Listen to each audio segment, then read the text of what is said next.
I am Amy Bennett. I'm the Chief of Staff here at Lightspeed. In a couple of moments here, our panelists will introduce themselves, but a couple of notes before that. One, this is a conversation. We have some excellent panelists sharing what's going on in their districts, but we'd love to hear from you too. You can use the chat. You can submit questions in the question panel, be part of the conversation, ask any questions that you want. In addition, we are recording this event, so something pops up and you need to step away, you'll get a recording afterwards. Without further ado, let's go ahead and meet our panelists here today. They're each going to introduce themselves, let you know what district they're with, and quick rundown of the size and scale that they are talking about at their district. We will start with you, Kevin. Well, thank you. Good afternoon, everyone. I'm Kevin Brooks with Loudoun County Public Schools in Northern Virginia. We are a district of about 83,000 students and 17,000 staff members. So we are excited with our growth. Thank you for being here. Now, Melissa. Hi, everyone. My name is Melissa Smead, and I am the Director of Instructional Technology and Library Services for Colorado Springs School District 11. We have about 22,000 students. I oversee the school staff of about 54 staff members. Thank you, Melissa. Rebekah. Good afternoon. I'm Rebekah Gibbs. I'm an instructional technology specialist, and I work for Caddo Parish Public Schools. Our district is roughly 35,000 students, and I work with a team of 5. We work in conjunction with IT and curriculum. Thanks, Rebekah. And Rich. Hey, welcome, everyone. My name is Rich Perkins.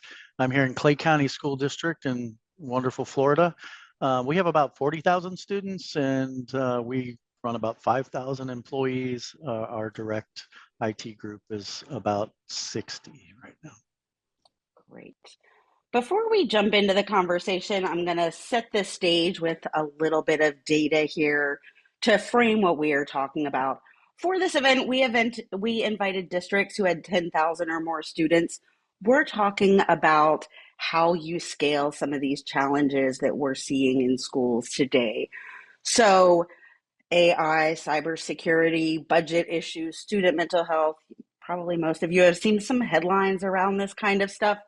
All of that gets a lot harder when we're talking about 10,000, 20,000, 100,000 students. So you look at those pie charts there, 7% of districts, 1,000 districts, make up 60% of the students. So those light blue parts of the pie, that is what's represented with our panel here and with our attendees. The average size of a U.S. public school district is about 1,600 students. So we're talking about 20 times, 100 times, 200 times that. When you think about diverse student populations, a wide range in per pupil funding, enrollment declines, understaffing, all of these things, what we're going to be talking about today is how you break down silos, how you optimize technology, and how you address all of those things head on at the scale of a larger district. We're going to jump right into the elephant in the room, something that I know is on everyone's minds and something that really frames what the rest of the conversation is going to hit on, and that is budget. It takes money to solve a lot of these problems that schools are facing, and I know, schools are in deficits and budget crises and budget uncertainty. So let's just start with that. And Rebekah, I'm going to kick it off to you. Tell us a little bit about what's going on in terms of budget. So as we all know, our magical ESSER funding is no longer a thing. So you have to get really resourceful on how we are spending our money. And so we use various tools, one of which being Lightspeed, to run reports daily to see where are we actually, where are our students going, where are our teachers going, to make those crucial decisions to figure out is the product that we're purchasing benefiting the students, or is it something that we purchased during the ESSER times that's no longer adding value, and safety being our forefront. So we go through and we analyze all those tools quite frequently, and we just finished our budgeting times, and it was, what needs to stay and what needs to go, and then keeping track of our number of students. So if we're paying for licenses for, students that we no longer have, staying current with that to make sure that we're getting the best bang for our buck. Yeah, I mean, we had enrollment declines on that last slide. Sometimes you set a number of licenses with a vendor years ago, enrollment decline, but renewals just sort of happen. So really looking at how many students are using this, how many students do we have today? That's an important part of this. And, we had a prep conversation last week. Melissa, I know you talked about how enrollment declines are impacting even your overall budget. So what's going on there in Colorado? So we had Insight prior to ESSER. And so it has been a great conversation starter for us, as we've even been determining pilot programs as we're doing curriculum adoptions, but also to try and figure out, in a declining enrollment, in budget deficits, what is the district going to purchase and what are we going to pivot based on licensing to a school-based budget. And so Insight allows for exactly what it says, an insight into those conversations when we bring in curriculum folks along with principals, even to say, this is what your usage is. Is this something that you want to continue with your own funding? Or is this something that we as a district are going to continue? So it has been a great tool for us as we've begun having difficult conversations around money. That's really interesting. What kinds of tools are you shifting from district down to school? Like, what are you seeing there? Well, some of when we started with COVID and ESSER funding, we chose, I'm just going to name the product. Is that okay if I name the product? Okay. We chose Seesaw for our youngest users. And it was pivotal for us to be able to engage with our very youngest pre-K through 2 students. And as times have shifted and we are back in school, everybody is back in person. And some of the practices that we are using on a day-to-day basis with our youngest ones, we've shifted even our device type to a different type of device. And so when it comes to a different device type, what is the right tool for their learning management system? And so we really started to use Insight along with devices. That was when we started to get our academics division, our instruction division, along with our schools, our principals, to try and really understand what is the best bang for our buck. That's really interesting. It lets you sort of focus what's working in elementary schools or what's working in this separate group with a different group of students. I really like that. It lets you consolidate a little bit. Rich, I know in Florida, you've got a little bit of budget uncertainty happening there. Tell us about that. So we're still waiting on the legislation to finalize a budget for the school district. But additionally here, we have some ideas that go along with, we should, shrink the footprint of the government involvement in things. So they're going through and looking at reducing our budget, the government budgetary spending across the district. Additionally, we 2 years ago, our district went to a voucher program where if you wanted to homeschool a student or you wanted to private school a student, you put in for a voucher, and the government would basically give the money to you so you didn't. So those FTE dollars that would normally come to a school district or a charter school per se would now directly go to the parent or go to a private school. If you applied there, they could actually ask for that money directly.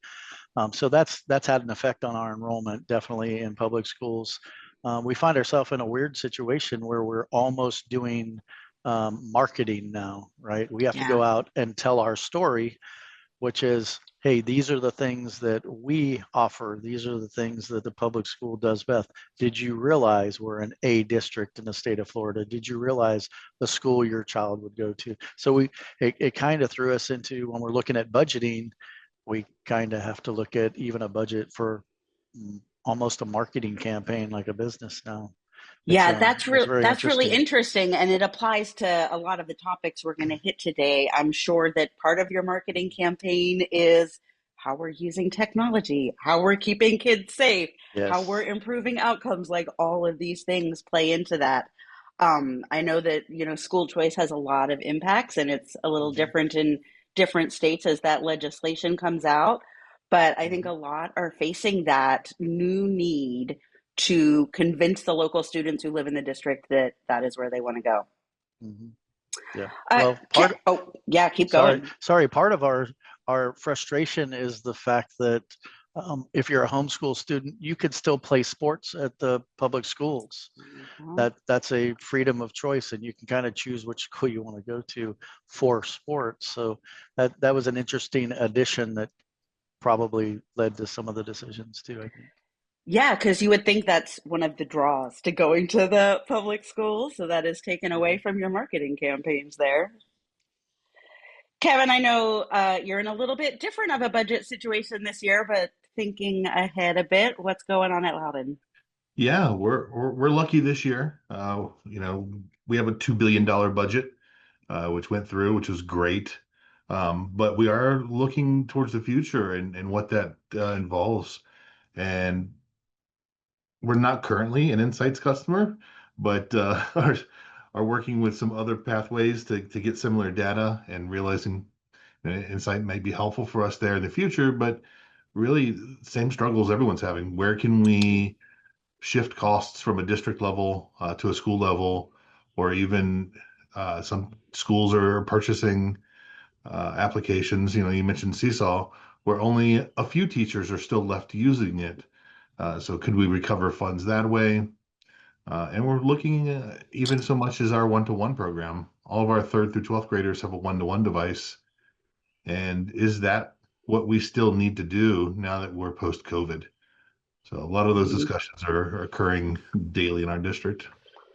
And I imagine it's data, wherever you're getting it, that really has to drive those discussions. Otherwise, you're making blind cuts that you're not thinking about how many students it's going to impact, what kind of learning it's going to impact, where it's going to have negative consequences, right?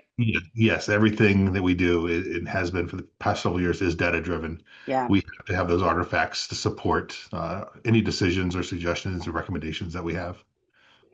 Yeah, and you think about maybe scaling back a take-home program or a one-to-one program, seeing what are students actually doing after school. Is it homework? Is it learning? Or is it goofing around? Is it worth the investment we make to send those devices home and have more breakage and all of those things? Absolutely. Yep. Interesting. When it comes to budgets and having to make really hard decisions, one of the things that comes up all the time is cybersecurity. If you think of private industry, cybersecurity, like there's big money there. You all, education is the most targeted vertical or industry for ransomware attacks. You're being targeted, but you don't have those big budgets to play with. So let's talk a little bit about what your approach is to some of those things. Rich, I'll start with you this time. So a lot of our approach is pretty simplistic.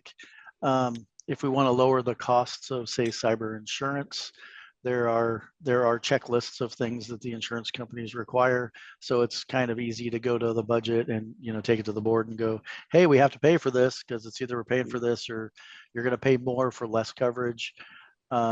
Additionally, audit driven by the state. A lot of the things that they're looking at drives us to do cybersecurity as well. Luckily, over the years, we've kind of prepared for that, and we've built a kind of a cybersecurity culture. But based on those facts alone, we're usually pretty convincing that we can get some budgeting for some things. Of course, it's always a struggle to get any money for anything, but when you have auditing best practices and insurance behind you going, hey, we need this, because it's a little easier to validate and get that budgeting. You end up, I imagine, with almost a stack rank list of like need to have down to nice to have down to could have, and regulations and insurance requirements, all of that bumps Definitely. those Yeah. tools up. Yeah. There's always a list. There's always a Yeah. list.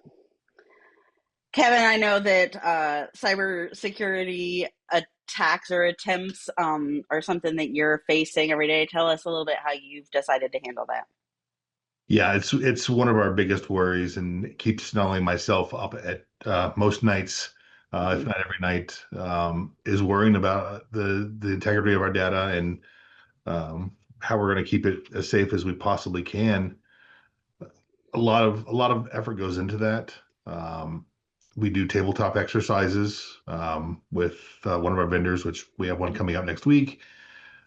Constant trying to share with our teachers best practices, which is an ongoing uh, discussion point as the unions and groups formed, and teachers are asked to do a lot every day. How do you ask them to do more without providing them the time to do it? So those discussions between the IT department, the instructional staff, we're all very much cyber focused. So it's a matter of finding the time, and I think the understanding is there amongst everyone. And I use the saying I came up with last week, and I'm coining it. You're either the hacker or you're going to be hacked. Mm-hmm. So, and it kind of has a couple of meanings, As the hacker, you can be proactive and put things in place and perform training, or go to the other side of that coin where none of us ever want to be. Yep, for sure. Lightspeed is about 220 employees, and kind of ongoing training, ongoing fish testing is something that we do, and thinking about doing that with, tens of thousands of students and teachers. I can't really imagine the challenges of that, but I know it's all about sort of working your way down to the building and to the teachers and to the students. And Melissa, you were sharing some of the things about how you're doing that in Colorado on our last call.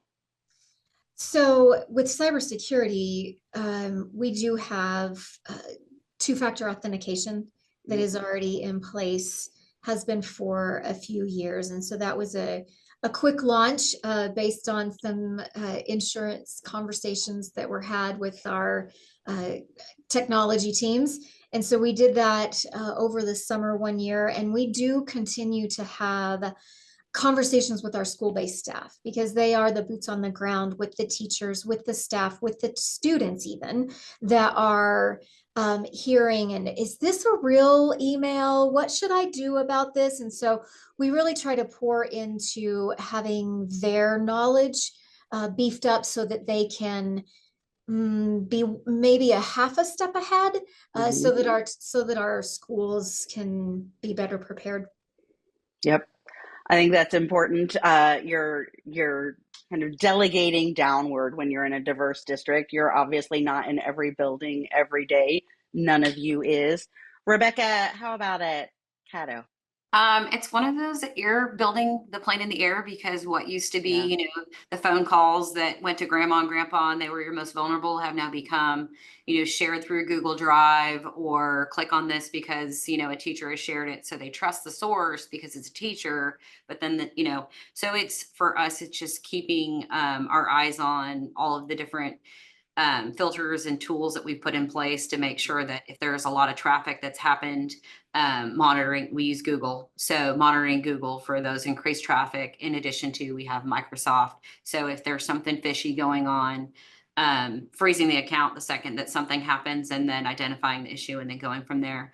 But we also do what's called Digital Safety Day with our students. And so we inform them about changing their password and why they should have a secure password. So that way, when we do get an alert, or if we get something that says, hey, this kid sent an inappropriate email, we always bring up that, remember Digital Safety Day, did you log out of your account? Did you, have a secure password? Have you done all of these things to protect yourselves? And then when they come back and say, well, it's still my original password that was given to me at day one, it's like, this is why we have these plans and procedures in place, and we have something to fall back on, rather than, we're sorry you got hacked, and go from there. So we try to educate and inform everyone as much as possible. But, as Kevin said, you're either the hacker or you'll be hacked, and you never know what the next thing is that somebody's going to come up with, or ChatGPT or whatever bot is going to come through. So we just want to make sure that we're keeping everybody educated. Well, and I think this is a good segue into talking about AI. It's the top topic at every conference I go to, every EdTech conversation that I have, and it's a blessing and a curse, right? It is making the hackers smarter. It can make teaching and learning smarter, but it has to be managed, controlled. We're going to do a really quick poll here, and then we'll let you all talk about what's going on with AI in your schools. So where is your district with AI adoption? From actively using to blocked for students but playing around with staff to neither. We'll give this 2 more seconds. All right, let's share our results here. The majority of our attendees are piloting AI with some or all staff. In second place, actively using AI with students and staff. Nobody has it blocked for students and staff of our attendees here. So panelists, let's talk about what you are doing with AI. Who wants to kick us off? I can start. Thanks, Kevin. Absolutely. So we started off as a very secure decision to block AI for all staff and all students initially. Then we formed a collaborative group with our entire district, representatives from all aspects of the district, from teaching and learning to our IT staff to teachers in the field, and even some students. And with that committee, have slowly started to release to staff AI tools that we feel are safe and have a benefit in the district to staff. And then as we grow throughout this calendar year, we're then going to look at potentially releasing a couple of these tools to students where appropriate, most likely by grade level, and adding to our responsible and appropriate use policies some terminology about AI as well. So kind of a step-by-step approach here, right? Very cautious and meaningful steps, yes. Similar for you, Melissa? We started small. This year we had this is the second year that we've had a task force that's been made up of technology, school-based, central office-based staff that have been walking through what is it that a teacher needs to know and be able to do to be successful, and how they start approaching the use of AI. We actually did a roadshow at the very beginning of the school year, and we've worked very diligently. Our team has, with our content directors, of going into their school meetings, their PLC meetings, of being able to say, this is how it can benefit you when it comes to rubric writing or paper writing or things like that. What's best practice, what is not best practice.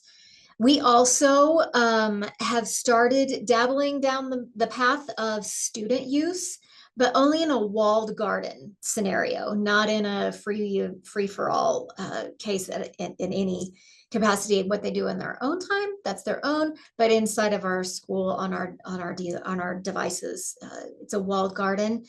And we've been very cognizant as we make these steps to include all of our area superintendents, to make sure our senior leadership is very on board with all of the steps that we're taking, that it is aligned with the Colorado State standards that do have from second grade all the way up to 12th grade, have AI literacy built into them now. Mm-hmm. And that our board is also equally on board with what we're doing and how we're approaching both the staff side as well as the student side. So very diligent in our conversations, but yet moving forward with the use for everybody. So I know everyone was really on this path even ahead of the executive orders around AI in education. Has that changed anything for you, Rich? Not really. We're moving forward cautiously.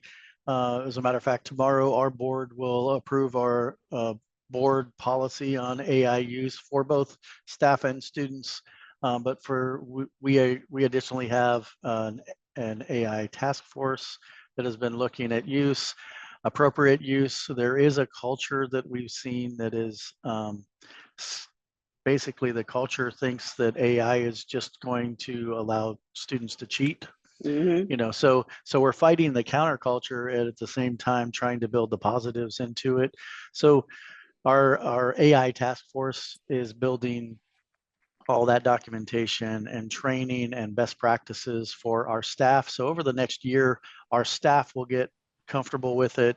They'll look at building everything into it before we move forward with students. I kind of see AI now as how Google was seen all those years ago, Yeah. right? When Google came up, we had a ton of people, they need to go look it up in books. If they're looking it up online in Google, they're cheating. And it's something you have to embrace. And unfortunately, there's a lot of products out there now that have already embedded AI in it. And it's hard to go through and say, I'm not going to use any AI whatsoever when you have products, and I'm going to throw Canva out there that has AI built into it. And not all of them can or are willing to shut off that feature for you. So you definitely need to move forward with a policy and a procedure, how you're going to use it and what you're going to do in what capacities, because we want to use it for certain capacities in teaching and teaching students how to use it, but at the same time we have to identify policies and procedures on how to use products that have it embedded in it. Yeah. Not just teaching products for us, but other products. I mean, Lightspeed even has AI built into it, right? So, Yep. so we find the benefits in it. We try to put a positive spin, but we have to be cognizant of the fact that it can be used for AI, can be used for evil. I've gone to enough conferences. I've seen a lot of that, and so we're going to have to use versions of AI to protect us from other versions of AI. That's right. AI, keeping an eye on AI. That's what we've come to, right? Mm-hmm. I know we released some AI functionality in Classroom, and one of the things that we knew we had to do with that was give the ability to turn it off and on at the administrative level. How do you even keep an eye on, I think there's average of 2,000 apps in a district. How do you keep an eye on which ones have thrown in an AI feature? So I can answer that one. Yeah. I keep an eye on, and somebody asked this question earlier is, how do you track your staff and how do you make this, ethical? So what one of the tools of Lightspeed does is it gives you what are the apps that people are commonly going to. So when it hits like a top used app, I'll generally say, okay, this is an AI. I'll go to the site and check to see, is this a safe site? Is this something that they should be using? In addition to our teachers, we have the feature turned on for Classroom Relay that the teachers can see if a student is using an AI feature that it sparkles in purple. And they know that they are, in addition to, like everybody else said, we have a task force that we established, and we're going to follow the whole red, yellow, green. So red means no AI can be used whatsoever, green and yellow. And then we also, in the same sense, have that wall put up that there are certain sites that they can't go to. But when it's on their own time, if they choose to use ChatGPT or whichever one it is, but just keeping people educated as much as possible and parents educated, because when things come up and they're like, no, my child wasn't cheating, you're like, well, look at their work samples and then read what they turned in. Let's see where we're at here. So is it teachers or AI saying this paper was written with AI? Who's best at spotting that? we use, tools like turnitin.com Yeah. to go through, and there's a few others that we use. So it all depends. It's sometimes like if you know what reading level and what writing level students are on, when they start pulling out these $50 bonus words, you start to go, okay, there's something going on here. You compare last week's paper to this week's paper and, oh, wait a second, that seems very different. We had a question come in that I think maybe Rebekah, you can even start us off with. How is time provisioned to train staff on AI? Is it part of the district strategy, or do teachers choose to learn on their own time, unpaid? So my department, we educate the teachers, central office, anyone willing to attend our trainings. We offer remote, and, face to face. So we gave a training on Gemini. So we use Google Gemini and explain to people that you are virtually training a bot. And so we go through the old, when you were first setting up your music account, you give a thumbs up, thumbs down. You're training an AI model. And so you have to know how to communicate with the AI model, letting them know who you are, what it is that you're looking for, and following the guidelines. And Google does a really good job of giving a small, short rundown on what AI is, but also letting them know that you are the expert in the room and you know the content. And, as it first came out, math was one that didn't do well with AI for a long time, because math is tricky. But Yeah. it's one of those that just, it's ever changing, keep people informed, and then letting people know that, once again, we're the professionals. We know what we do. We know human aspects, and going through it. Anybody taking a different approach there on teacher training for AI or student training for AI? So the only thing that I would say that we're building now, since we are rolling this out to teachers, that may be a little different. I mean, that approach is amazing, and we're going to do portions of that, but we also do something we call backpacks in our portal, which is short little 20-second, 30-second videos to get their feet wet in different things. And of course, there's longer versions of that, like prompt writing as a whole, world in itself to denote all those factors. We really want the teachers to be those professionals. We want them to understand how it works before they start trying to teach students how it works, because half the time the students teach us how things work. Yep. They're so quick to pick stuff up. I'm speaking for myself. I can't speak for everybody in my district.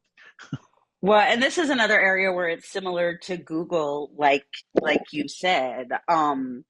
Not just is searching for something or asking AI for something cheating, but also you have to learn critical thinking skills and how to ask the question properly, and then how to verify it, right? Google is not always right, or what it says is not always right. And it's similar with AI. So is that part of the training going on with teachers and students? Yeah, I think it's Yeah. definitely part of it, because, the difference between, let's face it, Google search is an AI search, right? Just on its basis, anything that's searching for or trying to create something. But what we're talking about nowadays is generative AI, where you're Yeah. giving it an idea and it's able to generate an idea, but an idea doesn't always have to be factual.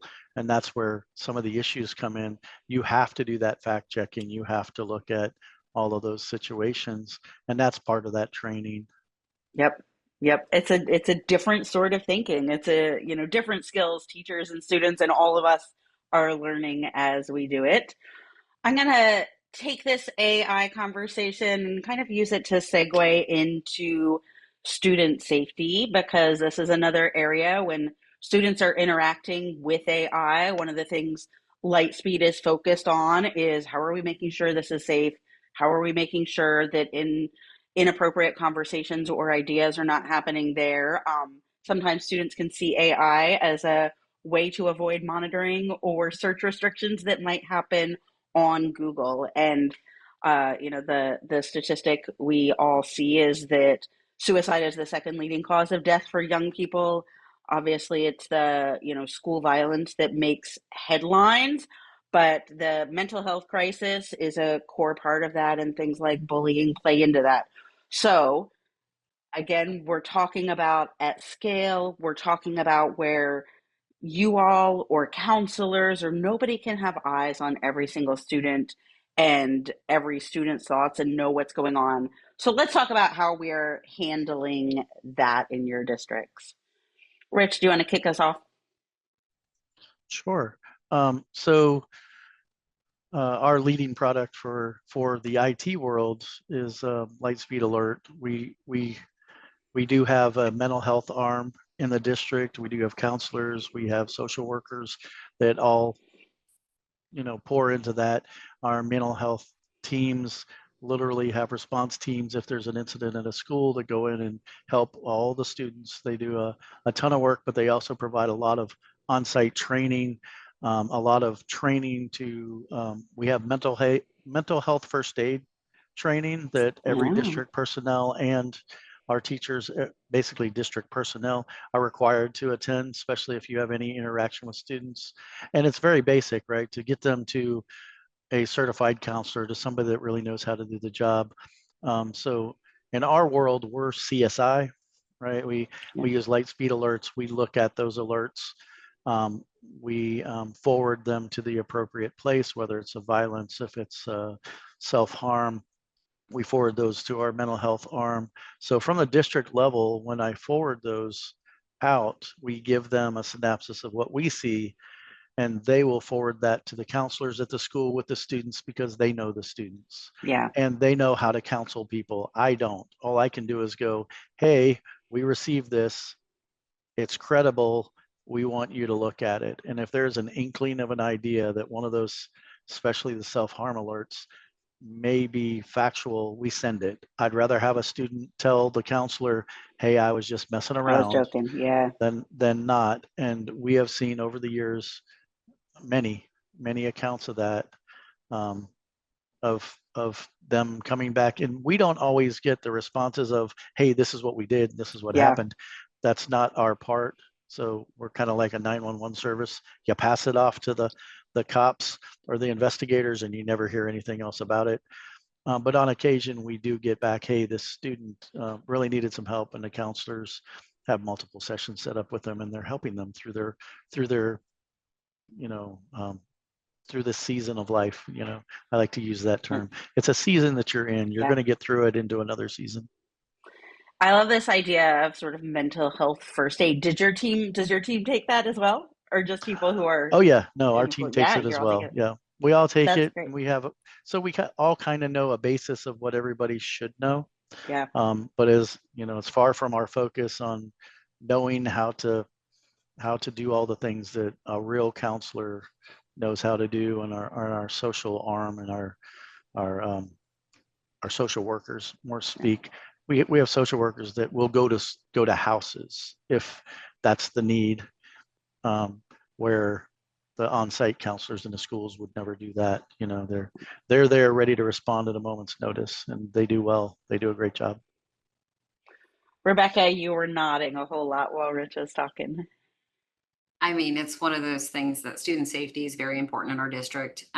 When our alerts go out, they go out to, district administration, the counselors, because, if you're the counselor and you're also the testing administrator, you're not sitting at your desk to get that alert. So there's someone else there that can back up to make sure that, the child's safe, they're being safe. And the AI question came up, and it's one of those that even today I had a call from a counselor who asked me, how she's like, this happened, but he's saying that it was at home and he was chatting with an AI bot.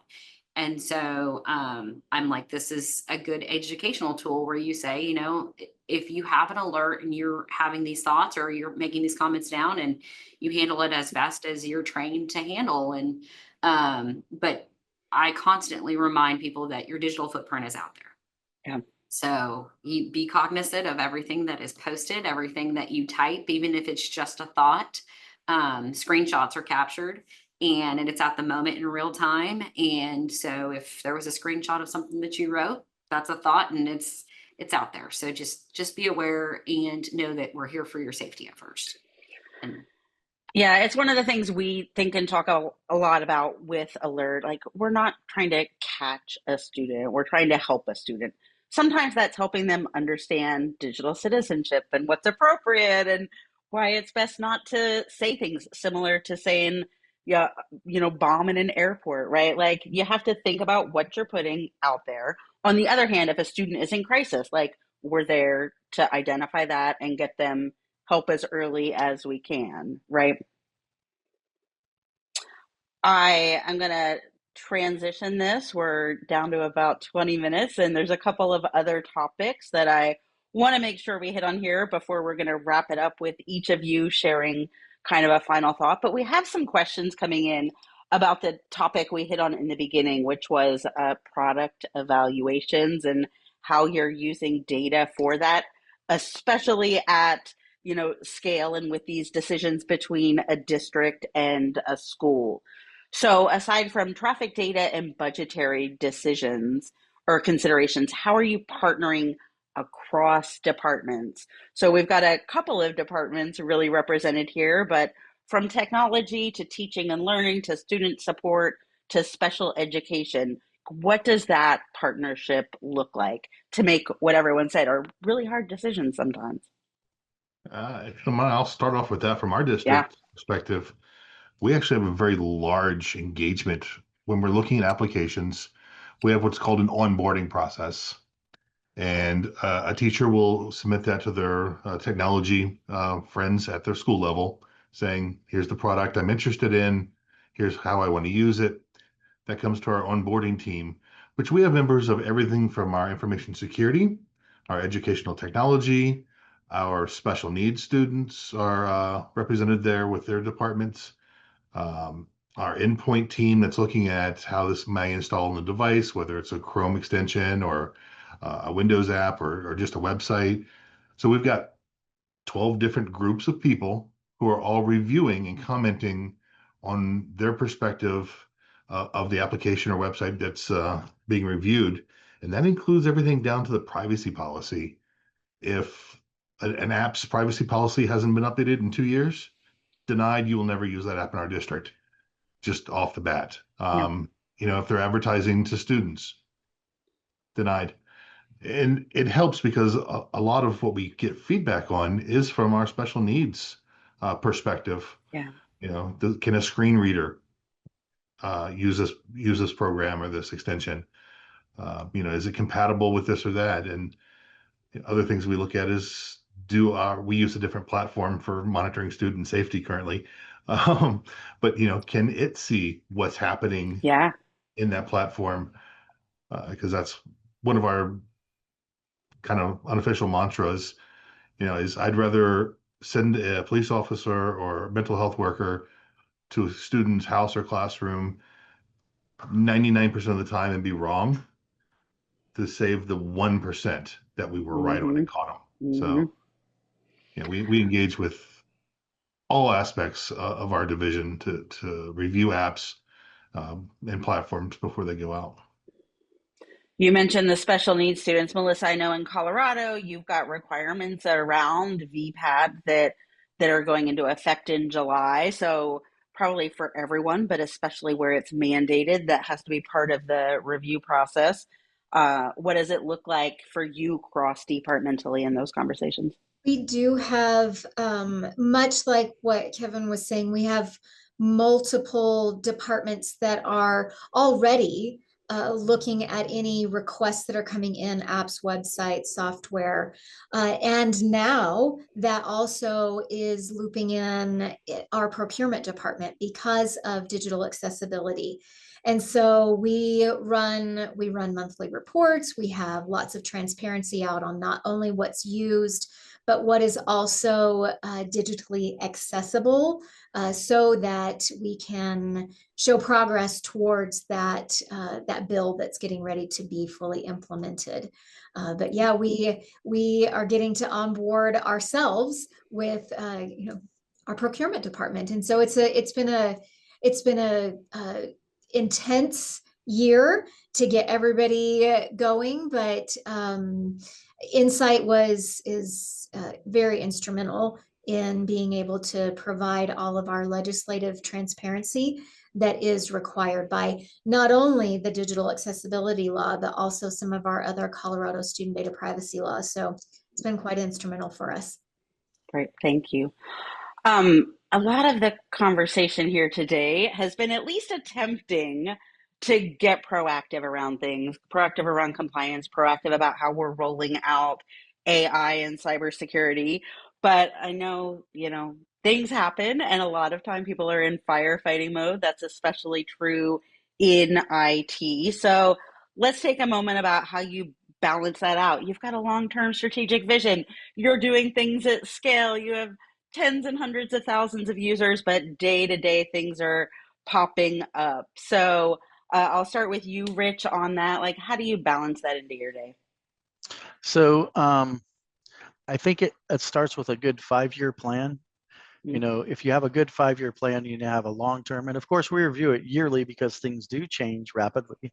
But when you start with a 5-year plan that aligns with the district's goals, because most districts have at least a 5-year district goal plan, we work together with all those departments and the superintendent's cabinet to design our plan based around the district's goals. How can we all work together to accomplish that? That in turn helps us kind of unify and solidify working with curriculum and development and other departments that need other products from us that we don't know about. So the biggest piece for us, even developing our plan, is to talk to those other departments and is to embed everybody in all of that, right? We brought them digital insights and said, hey, look, we have this tool. Well, they don't always want to look at it. So we are persistent just because they're busy with the main things and they may not think about it. So we've embedded a process where that's part of the process and looking at the different qualities. You know, we're talking about the budget issues we're having this year. We didn't know we were going to have. The last 4 or 5 years, we've always received just a little more money every year. So we thought we were good. We thought we would have more students than we ended up projecting. We didn't. We were almost 500 students under our projection, which doesn't sound like a lot, but it's a lot of money. So looking at all those situations, yep, we have to bend and tweak, but we meet as a group of all the departments and go, okay, how can we get past this? How can we work on that and still move forward with the goals? So you have to be creative some days. You have to be creative, and we try not to silo any one department. We don't want them to stand alone. We want to all work together to accomplish what we can accomplish, you know. You kind of embedded in your answer there, I'm hearing a lot about kind of empathy and helping all sides understand the why. This isn't IT being mean. This is compliance and security and safety and these things, and this is why they matter. Like, so the basis tenet, right? So the basis tenet of our department and something we stand firm on is customer service, right? Everybody is our customer. You know, like the guy that works for me is still my customer, and we need to provide the best customer service we can to everyone. Ultimately, the students and the parents of our county are our customers too, and we need to do what's right for them. We need to keep them safe. We need to do whatever we can, and you know, and working with the other departments, which are also our customers, and we're customers of them. We try to keep that, I'm going to call it the Chick-fil-A mentality, right? Hey, have a nice day. Everything's fine. But not only am I going to ask you about something or help you with your problem, later I'm going to come back and follow up and say, hey, how did this work out? Because that helps us learn our lessons. And once you've done that for a while, it's kind of its own culture, and it just kind of takes off, and people are more willing to work with you because you're trying to help them. So it works out for us and in the last several years. So I'm hoping it move forward that way. I love the sort of Chick-fil-A service mentality, and you're even bringing it with a smile while you're talking about it. Got to. Yep. Kevin, you were woken up at 3 a.m. today with a fire to put out. Tell us how you're balancing kind of the day-to-day, something is wrong, with a long-term strategic collaborative silos broken down vision. Yeah, so I mean, I've got a small team where the communications engineering team and mainly focused on networking and voice collaboration and those types of things, as well as content filter and firewalls. And like you were saying, I was woken up this morning, 3 a.m. as our 100 gigabit internet circuit was taken down by a hardware failure. Luckily for me, though, we have such a great collaboration with many other teams, including our edtech teams, that we can shift work very quickly to them for assistance. Literally just before this webinar started, a teacher was concerned that she was trying to use a new program with one of her students, and the student could not access it. So the email came to me. They saw I was busy. Our edtech team immediately jumped in and shared with the teacher that she could use the access scan tool and checked why the website wasn't available to that particular student. So it was nice. It was literally, it just happened unprompted before this webinar. And it's a great example of just how all of our divisions within Loudoun County really do work together and pick up the pieces when something's falling apart, so that collectively, with the Chick-fil-A mentality there, everything's to our customer, we're smiling and everything's Yeah. great. When the door closes, there's a dumpster, there's a big fire, and we're working on it. Everything's fine. Everything's fine.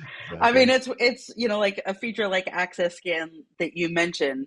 It's why we build stuff like that, right? It fosters this communication, but tries to make it easier, right? We're trying to do this at scale with a whole lot of users. So anytime we can simplify that, that's what we're trying to do.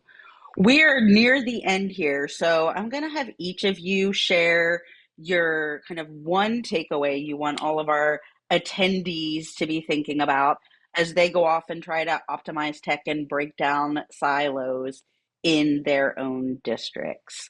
We will go in our reverse order from the intros. That means we're starting with you, Rich, your best piece of advice here. Best piece of advice. It would be customer service, right? If you truly integrate customer service and think of everybody that way, even your counterparts in other departments, and work with them to basically say, I'm here to help you, eventually that culture is going to be there here to help yourself. They're going to come back and start mimicking that. And in today's world, you have to work together with other people or you're going to get left behind. I mean, that's just how it is, unfortunately. Yeah, that is great advice. Rebekah. I would say collaboration and communication, making sure that if key decisions are made, that you've collaborated and you've got a plan B. So if you're getting rid of one program, you have, this is what we're going to do instead, and train your staff, because if they've known one way forever and something switches midstream, you're going to cause a rift. So if something's going away, what's our plan to back it up? Or if you say no to an app, what can they do in place of, if that's what they really wanted? Because again, customer service mentality, you don't want to just tell people no, but give the why and the safety feature, and just making sure that students are at the front forward of your decision. Those conversations along the way, I'm sure a great outcome of that is people aren't surprised. Nobody wants to go to an app that they've been using and see that it's blocked and not know why, not have been part of those conversations. Like, it's always better to keep it flowing along the way than surprise people at the end. Love that. All right, Melissa. I would say listen to where you can make connections. That could be from meetings, that could be from board meetings, that could be from leadership meetings, but listen to where you can make a connection. In this day and age, we have a lot of turnover happening, either from the senior leadership level to staff at a school level. And whether or not your own central team is turning over, it may be landing on somebody who's hearing it for the first time. And so being able to market why it's important and what you're solving for them might be that one sentence that makes all the difference. Yeah, I love that. And whether it's their first time hearing it or their first time really hearing it, like repetition is the key there, right? I know we have a tendency to think I already communicated that, but you can never really over communicate. All right, Kevin, that takes us to you. Not sure what to follow up with. Those are all some great perspectives. It's hard to go last in the big bit of advice, right? It is. I'm going to go along with the same thing I've heard though, which is proactive collaboration. reaching out to those contacts, listening in meetings, listening to what's happening, and reaching out. But when you do that, assume positivity. Assume that whoever you're talking to, whoever's brought you a question, a problem, a hurdle, or even what they think is a solution to something, assume they're doing it with the best interests, no matter how you hear it. And that we use that constantly here to make sure we're focused on hearing and truly listening to what's being said and providing the feedback and engagement that we need to for that. That assume positive intent. We use it to, that reframe really changes how a question or a comment comes across, doesn't it? It does 1,000%. I do it to myself every time I send an email. And we're all in it to help the kids. In the end goal is the same for everyone across departments, up and down a district hierarchy, no matter the size. To my panelists, I really appreciate you taking the time out of doing that to share your insights with our attendees. Attendees, I really appreciate you taking the time as well. When you leave the webinar, you're going to get a really short, just a couple of question poll. We would appreciate you doing that because we want to hear feedback. We want to get better at how we deliver these kinds of conversations and this kind of information to help you. So thank you, everybody. Thank you for the questions in the chats. And I hope you all go off and have a great day with your Chick-fil-A smiles on and you're assuming positive intent in all your interactions. Thank you, everybody.